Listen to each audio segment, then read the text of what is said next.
ஸ்தலார் 1 ராஜாக்கள் 17ஆம் அதிகாரம் 24ஆம் வசனம். அப்பொழுது அந்த ஸ்திரீ எலியாவை நோக்கி, நீர் தேவனுடைய மனுஷன் என்றும் உம்முடைய வாயிலிருந்து பிறக்கும் கர்த்தரின் வார்த்தை உண்மை என்றும் இதனால் இப்பொழுது அறிந்திருக்கிறேன் என்று கூறப்பட்டுள்ளது.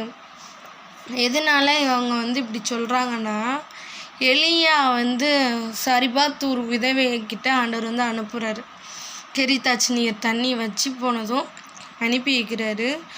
அப்போது ஒரு சின்ன அடையை எனக்கு செஞ்சுத்தா தண்ணி கேட்பார். அதுக்கப்புறம் சின்ன அடையை எனக்கு செஞ்சுத்தா, இதனால் மாவு செலவழிந்து போகாது, எண்ணெய் குறைஞ்சி போகாது, இதெல்லாம் சொல்லுவார். சரிங்களா? அப்போது அந்த ஸ்திரீக்கிட்ட ஒரு அவிவிசுவாசம் கூட இருந்திருக்கலாம். அப்படி தானே? ஒரு விசுவாசம் உள்ளவளாக இருந்தானா இந்த காரியத்தை ஆண்டவர் பண்ணியிருக்க மாட்டார். சரிங்களா? அவர் ஒரு அவிசுவாசத்தோடு தான் போகிறாங்க. பயப்படாத சொல்லி, நீ போய் உன் வார்த்தையின்படி நீ ஆயத்தப்படுத்துன்னு சொல்லி அனுப்புகிறாரு.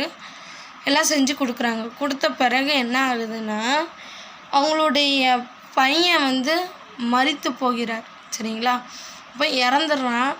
இறந்து போனதும் என் அக்கிரமத்தை நினைக்க போனவன் என்னை சாக போகணுமா, என்கிட்ட வந்தீருன்னு கேட்குறான். கேட்டதே இவர் என்ன பண்ணுறாரு, தூக்கிட்டு போய் அவன் மேலே குப்புற விழுந்து, அந்த பையன் மேலே விழுந்து, துக்கத்தை அந்த பிள்ளைக்கு நீங்கள் வர வச்சிங்கன்னு சொல்லி இவர் இது பண்ணுறாரு. ஆனால் இதில் ஆண்டவர் ஒரே ஒரு ரீசனை சொல்ல விரும்புகிறார். என்னென்னா, அவர் ஒரு மேஜிக் பண்ணி இந்த மாவை இப்படி கொண்டு வந்திருக்கலாம்னு அவர் யோசிச்சிருக்கலாம். சிந்தனையில் ஒரு அவிவிசுவாசம் இருந்திருக்கலாம். சரிங்களா? ஆண்டவர் என்ன பண்ணுறாரு, அவளுடைய குமாரனை சாக பண்ணுறாரு. ஒரு முகாந்திரம் இல்லாமல் ஆண்டவர் பண்ண மாட்டார், அனுமதிக்க மாட்டார். சரிங்களா? ஒரு காரியம் செய்கிறாருன்னா அந்த காரியத்தை அவர் அனுமதி இல்லாமல் செய்ய மாட்டார், அதை அனுமதிக்கவும் மாட்டார்.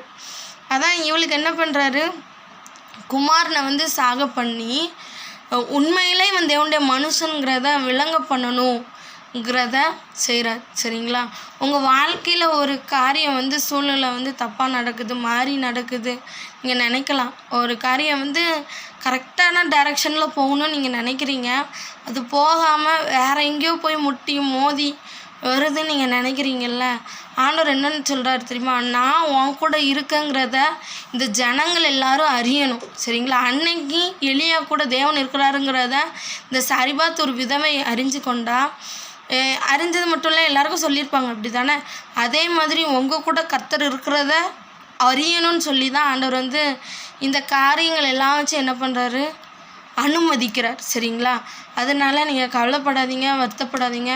கர்த்தர் உங்களோடு கூட இருக்கிறான்னு சொல்லி நிறைய காரியத்தின் மூலமாக அவர் விளங்க பண்ணணுங்கிறதுக்காக இந்த காரியத்தை அனுமதிக்கிறார். கர்த்தர் உங்களை ஆசீர்வதிப்பாராக. ஆமென்.